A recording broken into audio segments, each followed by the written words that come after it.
Moosessa nyt, kun Kristian ei ole enää kuvioissa. Mietin ihan sama. Olisiko siellä nellalkteita? Aikaisemmin puhuttiin, että tois. Hei, mikä toi on?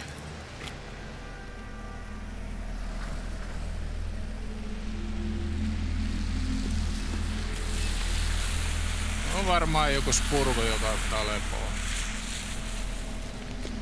Hei! Hei!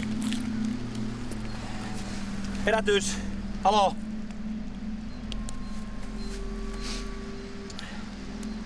Johanna Lumiokin tässä, hei. Tarvitaan ambulanssi. Mitä siellä on? Ehkä on parempi, että sä et